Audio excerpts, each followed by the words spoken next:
Guys, welcome back to the channel. ಮೊದಲನೇದಾಗಿ elimination chamber ಬಗ್ಗೆ ಮಾತಾಡೋದಾದ್ರೆ ನಿಮಗೆ ಗೊತ್ತಿರಬಹುದು, ಎಲಿಮಿನೇಷನ್ ಚೇಂಬರ್ ನ ಎಂಡಿಂಗ್ ಅಲ್ಲಿ ನಮ್ಮ ಜಾನ್ ಸಿನಾ ಅವರ ಹೀಲ್ ಟರ್ನ್ ನೋಡೋದಕ್ಕೆ ಸಿಕ್ತು.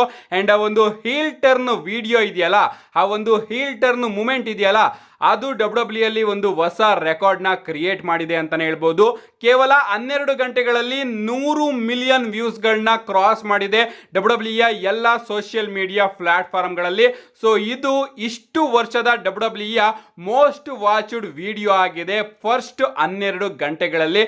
ಲಿಟರಲಿ ತುಂಬಾ ದೊಡ್ಡ ನಂಬರ್ ನ ನಮ್ಮ ಜಾನ್ ಸಿನಾ ಅವರ ಹೀಲ್ ಟರ್ನ್ ಪುಲ್ ಮಾಡಿದೆ ಅಂತಾನೆ ಹೇಳ್ಬೋದು. ಅಫ್ಕೋರ್ಸ್ ಪುಲ್ ಮಾಡಲೇಬೇಕಾಗಿತ್ತು, ಯಾಕಂದ್ರೆ ಆ ರೀತಿಯ ರಿಯಾಕ್ಷನ್ಸ್ ಗಳು ಫ್ಯಾನ್ಸ್ ಕಡೆಯಿಂದ ನಮಗೆ ಡಬ್ಲ್ಯೂ ಎಲಿಮಿನೇಷನ್ ಚೇಂಬರ್ ನ ನಮ್ಮ ಜಾನ್ ಸಿನಾ ಅವರ ಈ ಒಂದು ಹೀಲ್ ಟರ್ನ್ ನಲ್ಲಿ ನೋಡೋದಕ್ಕೆ ಸಿಕ್ಕಿತ್ತು. ಸೊ ಜಾನ್ ಸಿನಾ ಅವರೇನೋ ಹೀಲ್ ಆದ್ರು, ಅಂಡ್ ಈಗ ಪ್ರಾಬಬ್ಲಿ ನಮಗೆ ಹಾಲಿವುಡ್ ಸೀನಾ ನೋಡೋದಕ್ಕೆ ಸಿಗಬಹುದು. ಯಾಕಂದ್ರೆ ಡಬ್ಲ್ಯೂ ಹಿಸ್ಟ್ರಿನ ನಾವು ನೋಡ್ತಾ ಹೋದ್ರೆ ನಮಗೆ ಹಾಲಿವುಡ್ ಹಲ್ಕ್ ಹೋಗನ್ ನೋಡೋದಕ್ಕೆ ಸಿಕ್ಕಿದ್ದಾರೆ, ಅದೇ ರೀತಿ ಹಾಲಿವುಡ್ ರಾಕ್ ಅವರು ನೋಡೋದಕ್ಕೆ ಸಿಕ್ಕಿದ್ದಾರೆ. ಅಂಡ್ ಈಗ ನಮ್ಮ ಜಾನ್ ಸಿನಾ ಅವರು ಕೂಡ ಹಾಲಿವುಡ್ ಅಲ್ಲಿ ಇರೋದ್ರಿಂದ ಹಾಲಿವುಡ್ ಸೀನಾ ನೋಡೋದಕ್ಕೆ ಸಿಗ್ತಾ ಇದ್ದಾರೆ. ಯಾಕಂದ್ರೆ ಜಾನ್ ಸಿನಾ ಅವರ ಹೀಲ್ ಟರ್ನ್ ಕೂಡ ನಮಗೆ ನೋಡೋದಕ್ಕೆ ಸಿಕ್ಕಿದೆ. ಸೊ ಹಾಲಿವುಡ್ ಸೀನಾ, ಹಾಲಿವುಡ್ ಹಾಗನ್, ಹಾಲಿವುಡ್ ರಾಕ್, ಇವ್ರು 3 ಜನನು ಕೂಡ ಡಬ್ಲ್ಯೂ ಟಾಪ್ ಹೀಲ್ಸ್ ಗಳಲ್ಲಿ ನಮಗೆ ನೋಡೋದಕ್ಕೆ ಸಿಗ್ತಾರೆ. ನೆಕ್ಸ್ಟ್ ಅಪ್ಡೇಟ್ ಕಡೆ ಬರೋದಾದ್ರೆ ಇದ್ರತಕ್ಕಂಥದ್ದು ನಮ್ಮ ರಾಕ್ ಅವರ ಬಗ್ಗೆ. ಬ್ಯಾಡ್ ಬ್ಲಡ್ ಅಲ್ಲಿ ನಮ್ಮ ರಾಕ್ ಅವರು ಬರ್ತಾರೆ, 1 2 3 ಅಂತ ತೋರಿಸಿ ಹೊರಟೋಗ್ತಾರೆ. ಆ 1 2 3 ಗೆ ಅರ್ಥ ಏನು ಅಂತ ನಾವು ಇಷ್ಟು ದಿನ ಹುಡುಕೊಂಡು ಕೂತ್ಕೊಂಡಿದ್ವಿ, ಬಟ್ ಈಗ ಅರ್ಥ ಬಂದಿದೆ ಅಂತಾನೆ ಹೇಳ್ಬಹುದು. ಆ 1 2 3 ನ ನಾವು ಸ್ವಲ್ಪ ಈ ಕಡೆ ಸೈಡ್ ತಿರುಗಿಸಿದ್ರೆ ಜಾನ್ ಸಿನಾ ಅವರ ಸೈನ್ ಆಗುತ್ತೆ. ನಮ್ಮ ಜಾನ್ ಸಿನಾ ಅವರು ಯಾವಾಗ್ಲೂ ಕೂಡ ಇದೇ ರೀತಿ ಪೋಸ್ ನ ಕೊಡ್ತಾ ಇರ್ತಾರೆ. ನಮ್ಮ ರಾಕ್ ಅವರು ಕೂಡ 1 2 3 ಅಂದಿರೋದನ್ನ ಈ ಕಡೆ ತಿರುಗಿಸಿದ್ರೆ ನಮಗೆ ಜಾನ್ ಸಿನಾ ಅವರ ಪೋಸ್ ನೋಡೋದಕ್ಕೆ ಸಿಗುತ್ತೆ.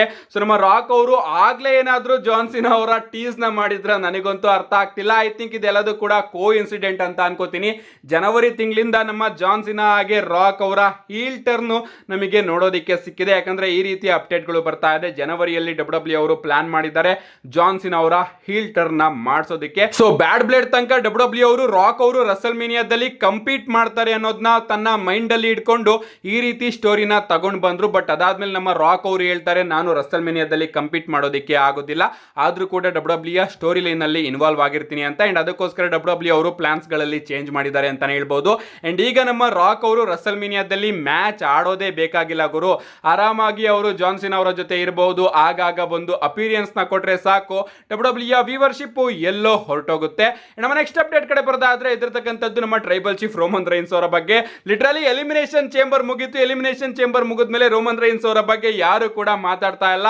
ಡಬ್ಲ್ಯೂ ಅವರು ರೋಮನ್ ರೈನ್ಸ್ ಇಲ್ದೇನೂ ಕೂಡ ಇಷ್ಟು ದೊಡ್ಡ ಎಲಿಮಿನೇಷನ್ ಚೇಂಬರ್ ನ ಪುಲ್ ಮಾಡಿದ್ದಾರೆ ಅಂತಾನೆ ಹೇಳ್ಬಹುದು.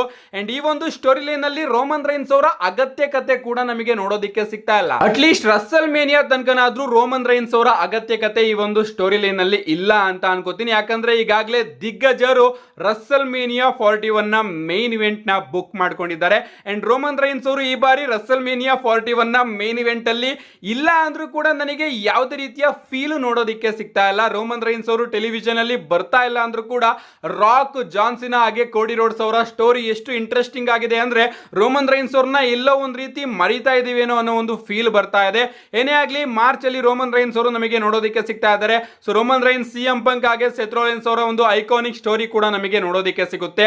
ಆ ಒಂದು ಮ್ಯಾಚ್ ನ ಡಬ್ಲ್ಯೂ ಅವರು ಯಾವ ಪೊಸಿಷನ್ ಅಲ್ಲಿ ಇರ್ತಾರೆ, ರೋಮನ್ ರೈನ್ಸ್ ಅವ್ರನ್ನ ಮೇನ್ ಇವೆಂಟ್ ಇಂದಾನೆ ಡಬ್ಲ್ಯೂ ಅವರು ತೆಗಿತಾರ, ರೋಮನ್ ರೈನ್ಸ್ ಅವರು ರಸಲ್ ಮೇನಿಯಾ 41 ನಲ್ಲಿ ಮೇನ್ ಇವೆಂಟ್ ಸಿನಾರಿಯೋದಲ್ಲೇ ನೋಡೋದಕ್ಕೆ ಸಿಗೋದಿಲ್ವಾ ಅನ್ನೋದಕ್ಕೆಲ್ಲ ನಾವು ಕಾದ್ ನೋಡಬೇಕು. ಯಾಕಂದ್ರೆ ನಮ್ಮ ಟ್ರಿಪಲ್ ಎಚ್ ಅವರು ಪ್ರೆಸ್ ಕಾನ್ಫರೆನ್ಸ್ ಅಲ್ಲಿ ಹೇಳಿರೋ ಮುಖಾಂತರ ರಸಲ್ ಮೇನಿಯಾ ಮೇನ್ ಇವೆಂಟ್ ಇನ್ನೂ ಕೂಡ ಫಿಕ್ಸ್ ಆಗಿಲ್ವಂತೆ, ತುಂಬಾ ಚೇಂಜಸ್ ಗಳನ್ನ ಮಾಡಬಹುದಂತೆ. ಅಂಡ್ ವಿಮೆನ್ಸ್ ಗಳ ಮ್ಯಾಚ್ ಕೂಡ ರಸಲ್ ಮೇನಿಯಾ 41 ನ ಮೇನ್ ಇವೆಂಟ್ ಅಲ್ಲಿ ನೋಡೋದಕ್ಕೆ ಸಿಗಬಹುದಂತೆ. ಐ ಥಿಂಕ್ ನಮ್ಮ ಟ್ರಿಪಲ್ ಎಚ್ ಅವರು ಮೇನ್ ಇವೆಂಟ್ ಅನ್ನೋ ಒಂದು ಸ್ಪಾಟ್ ಏನಿದೆ ಅದನ್ನ ಜಾಸ್ತಿ ಸೀರಿಯಸ್ ಆಗಿ ತಗೋತಾ ಇಲ್ಲ ಅಂತ ಅನ್ಕೋತೀನಿ. ಯಾಕಂದ್ರೆ ವಿಮೆನ್ಸ್ ಗಳನ್ನು ಕೂಡ ಮೇನ್ ಇವೆಂಟ್ ಗೆ ಹಾಕ್ತಾರೆ ಅಂದ್ರೆ ನಮ್ಮ ಟ್ರಿಪಲ್ ಎಚ್ ಅವರು ಇಡೀ ಶೋನೇ ಮೇನ್ ಇವೆಂಟ್ ರೀತಿ ಬುಕ್ ಮಾಡಬಹುದು ಅನ್ಕೋತೀನಿ. ಅದಕ್ಕೋಸ್ಕರ ಈ ರೀತಿ ಸ್ಟೇಟ್ಮೆಂಟ್ ನ ಕೊಟ್ಟಿದ್ದಾರೆ.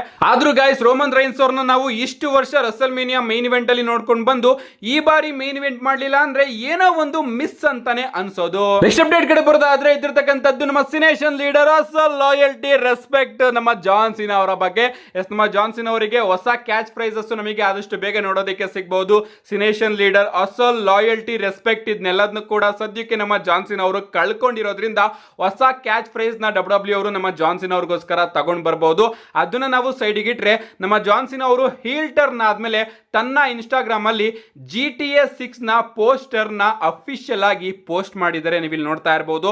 ಇದಕ್ಕೆ ಅರ್ಥನ ನೀವು ಹುಡ್ಕೋಕ್ ಹೋದ್ರೆ ಸ್ವಲ್ಪ ಮೀಮ್ಸ್ ಗಳು ನಮಗೆ ನೋಡೋದಿಕ್ಕೆ ಸಿಗ್ತಾ ಇದೆ. ಅಂದ್ರೆ GTA 6 ನಮಗೆ ಈ ಬಾರಿ 2025ರಲ್ಲಿ ನೋಡೋದಿಕ್ಕೆ ಸಿಗ್ಬೇಕಾಗಿತ್ತು, ಬಟ್ ಅದರ ಟ್ರೈಲರ್ 2 ಇನ್ನೂ ಕೂಡ ಬಂದಿಲ್ಲ. ಸೊ ಈ ವರ್ಷ ಬಿಡುಗಡೆ ಆಗೋದು ಸ್ವಲ್ಪ ಡೌಟ್ ಇದೆ. ಅಂಡ್ GTA 6 ಮೇಲೆ ಸಿಕ್ಕಾಪಟ್ಟೆ ಮೀಮ್ಸ್ ಗಳು ಕೂಡ ಬಂದಿದೆ ಅಂತಾನೆ ಹೇಳ್ಬಹುದು. ನಾವು ಈ ಒಂದು ವಿಚಾರನ GTA 6 ಗಿಂತ ಮುಂಚೆನೆ ವಿಟ್ನೆಸ್ ಮಾಡಿದ್ವಿ ಅನ್ನೋ ಒಂದು ಮೀಮ್ಸ್ ಗಳು ಸಿಕ್ಕಾಪಟ್ಟೆ ಇಂಟರ್ನೆಟ್ ಅಲ್ಲಿ ವೈರಲ್ ಆಗ್ತಾ ಇದೆ. ಅಂಡ್ ಅದೇ ರೀತಿ ನಮ್ಮ ಜಾನ್ ಸೀನಾ ಅವರು ಕೂಡ ಪೋಸ್ಟ್ ಮಾಡಿದ್ದಾರೆ.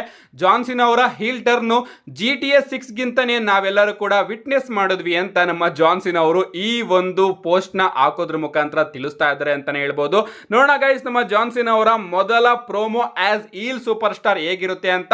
ಪ್ರೋಮೋ ಕಟ್ ಮಾಡ್ತಾರೋ ಇಲ್ವೋ ಅನ್ನೋದು ಕೂಡ ನನಗೆ ಡೌಟ್ ಇದೆ. ಯಾಕಂದ್ರೆ ನಮ್ಮ ಜಾನ್ ಸೀನಾ ಅವರ ಫೇಶಿಯಲ್ ಎಕ್ಸ್ಪ್ರೆಷನ್ ನೋಡಿದ್ರೆ ಅವರಲ್ಲಿ ಆತ್ಮನೇ ಇಲ್ವೇನೋ ಅಂತ ನಮಗೆ ಅನ್ನಿಸ್ತಾ ಇತ್ತು. ಅಫ್ಕೋರ್ಸ್ ನಮ್ಮ ಜಾನ್ ಸೀನಾ ಅವರು ಈಗಾಗಲೇ ತನ್ನ ಆತ್ಮನ ರಾಕ್ ಅವರಿಗೆ ಕೊಟ್ಟಿದ್ದಾರೆ. ಸೊ ನೋಡ್ಬೇಕು ಈಗ ನಮ್ಮ ಜಾನ್ ಸೀನಾ ಅವರು ಮಾತಾಡ್ತಾರೋ ಇಲ್ವೋ ಅಂತ. ಅಂಡ್ ಪ್ರೆಸ್ ಕಾನ್ಫರೆನ್ಸ್ ಅಲ್ಲೂ ಕೂಡ ನಮ್ಮ ಜಾನ್ ಸೀನಾ ಅವರು ಮಾತಾಡಿಲ್ಲ. ಸೊ ನೋಡ್ಬೇಕು ಗೈಸ್, ನಮ್ಮ ಜಾನ್ ಸೀನಾ ಅವರ ಈ ಒಂದು ಹೊಸ ಕ್ಯಾರೆಕ್ಟರ್, ಯಾಕಂದ್ರೆ ಇಷ್ಟು ವರ್ಷದಿಂದ ನಾವು ಜಾನ್ ಸೀನಾ ಅವ್ರನ್ನ ಈ ರೀತಿ ನೋಡೇ ಇಲ್ಲ. ಸೊ ಈ ಒಂದು ಕ್ಯಾರೆಕ್ಟರ್ ಯಾವ ರೀತಿ ಇರುತ್ತೆ ಅಂತ ನೋಡೋದಕ್ಕೆ ನಾನಂತೂ ಸಿಕ್ಕಾಪಟ್ಟೆ ಕಾಯ್ತಾ ಇದ್ದೀನಿ. ನೆಕ್ಸ್ಟ್ ಅಂಡ್ ಫೈನಲ್ ಅಪ್ಡೇಟ್ ಕಡೆ ಬರೋದಾದ್ರೆ ಇದಿರ್ತಕ್ಕಂಥದ್ದು ನಮ್ಮ ಟ್ರೈಬಲ್ ಚೀಫ್ ರೋಮನ್ ರೈನ್ಸ್ ಅವರ ಬಗ್ಗೆ. ನಿಮ್ಗೆ ಗೊತ್ತಿರಬಹುದು, ಎಲಿಮಿನೇಷನ್ ಚೇಂಬರ್ ನ ಮೇನ್ ಇವೆಂಟ್ ಅಲ್ಲಿ ನಮ್ಮ ಜಾನ್ ಸೀನಾ ಅವರು ಕೂಡ ರಾಕ್ ಅವರ ಜೊತೆ ಸೇರ್ಕೊಂಡು ಕೋಡಿ ರೋಡ್ಸ್ ಅವರ ಮೇಲೆ ಬ್ರೂಟಲ್ ಆಗಿ ಅಟ್ಯಾಕ್ ಮಾಡಿದ್ದಾರೆ. ಅಂಡ್ ಈಗ ನಮ್ಮ ಜಾನ್ ಸೀನಾ ಹಾಗೆ ರಾಕ್ ಅವರ ಒಂದು ಟೀಮ್ ನಮಗೆ ನೋಡೋದಕ್ಕೆ ಸಿಕ್ಕಿದೆ. ಅಂಡ್ ಈ ಕಡೆ ನಮ್ಮ ಕೋಡಿ ರೋಡ್ಸ್ ಅವರು ಒಬ್ಬಂಟಿಯಾಗಿ ನೋಡೋದಕ್ಕೆ ಸಿಗ್ತಾ ಇದ್ದಾರೆ. ಸೊ ಇಲ್ಲಿ ಕೋಡಿ ರೋಡ್ಸ್ ಅವರ ಹೆಲ್ಪಿಗೆ ರೋಮನ್ ರೈನ್ಸ್ ಅವರು ಏನಾದ್ರು ಬರಬಹುದಾ ಅಂತ ನೀವೇನಾದ್ರೂ ಕೇಳಿದ್ರೆ ಅಫ್ಕೋರ್ಸ್ ಗಾಯ್ಸ್ ಬರುವಂತಹ ಚಾನ್ಸಸ್ ಇದೆ. ಅಂಡ್ ಹಿಂದೆನೂ ಕೂಡ ಬ್ಯಾಡ್ ಬ್ಲಡ್ ಅಲ್ಲಿ ನಮ್ಮ ಕೋಡಿ ರೋಡ್ಸ್ ಹಾಗೆ ರೋಮನ್ ರೈನ್ಸ್ ಇಬ್ರು ಕೂಡ ಟ್ಯಾಗ್ ಟೀಮ್ ಆಗಿದ್ದಾರೆ. ಅಂಡ್ ಆ ಒಂದು ವಿಚಾರ ನಮ್ಮ ರಾಕ್ ಅವರಿಗೆ ಇಷ್ಟ ಇಲ್ಲ. ಅವರು ಕೂಡ ಬ್ಯಾಡ್ ಬ್ಲಡ್ ಅಲ್ಲಿ ಬಂದು ವಾರ್ನಿಂಗ್ ನ ಕೂಡ ಕೊಟ್ಟಿದ್ರು ರೋಮನ್ ರೈನ್ಸ್ ಹಾಗೆ ಕೋಡಿ ರೋಡ್ಸ್ ಅವರಿಗೆ. ಅಂಡ್ ಈಗ ರಾಕ್ ಅವರು ಜಾನ್ ಸೀನಾ ಅವ್ರನ್ನ ತನ್ನ ಕಡೆ ಸೆಳ್ಕೊಂಡಿರೋದ್ರಿಂದ ರಸ್ಸಲ್ ಮೇನಿಯಾ ತನಕ ಈ ಒಂದು ಆಂಗಲ್ ನೋಡೋದಕ್ಕೆ ಸಿಗೋದು ಡೌಟ್. ಬಟ್ ರಸ್ಸಲ್ ಮೇನಿಯಾ ಮುಗಿಯೋ ವೇಳಲ್ಲಿ ಈ ಒಂದು ಆಂಗಲ್ ನಮಗೆ ನೋಡೋದಕ್ಕೆ ಸಿಗಬಹುದು. ಅಂಡ್ ರೋಮನ್ ರೈನ್ಸ್ ಅವರು ಕೋಡಿ ರೋಡ್ಸ್ ಅವರ ಹೆಲ್ಪಿಗೆ ನಮಗೆ ಕೋಡಿ ರೋಡ್ಸ್ ಅವರ ಜೊತೆಯಾಗಿ ನಿಲ್ಲೋದು ನೋಡೋದಕ್ಕೆ ಸಿಗಬಹುದು. ನೋಡೋಣ ಗಾಯ್ಸ್ ಏನೇನಾಗುತ್ತೆ ಅಂತ. ಲಿಟ್ರಲಿ ರಸ್ಸಲ್ ಮೇನಿಯಾ 40 ಟೈಮಲ್ಲಿ ರಾಕ್ ಅವರ ಜೊತೆ ರೋಮನ್ ರೈನ್ಸ್ ಅವರು ಇದ್ರು, ಹಾಗೆ ಕೋಡಿ ರೋಡ್ಸ್ ಅವರ ಜೊತೆ ಜಾನ್ ಸೀನಾ ಅವರು ಇದ್ರು. ಬಟ್ ಈಗ ನಮ್ಮ ಜಾನ್ ಸೀನಾ ಅವರು ರಾಕ್ ಅವರ ಜೊತೆ ಇದ್ದಾರೆ. ಅಂಡ್ ಅದೇ ರೀತಿ ರೋಮನ್ ರೈನ್ಸ್ ಅವರು ಕೋಡಿ ರೋಡ್ಸ್ ಅವರ ಜೊತೆ ಇದ್ದಾರೆ. ಸೊ ನೋಡೋಣ ಗಾಯ್ಸ್ ಈ ಒಂದು ಸ್ಟೋರಿ ಎಲ್ಲಿಗೆ ಹೋಗುತ್ತೆ ಅಂತ. ನಾನಂತೂ ಸಿಕ್ಕಾಪಟ್ಟೆ ಕಾಯ್ತಾ ಇದ್ದೀನಿ. ನಿಮ್ಗೆ ಅನ್ಸುತ್ತೆ ಇದ್ರ ಬಗ್ಗೆ ನಿಮ್ಮ ಅನಿಸಿಕೆನ ಕಮೆಂಟ್ ಮಾಡಿ ಅಂತ ಹೇಳ್ತಾ, see you guys in my next video.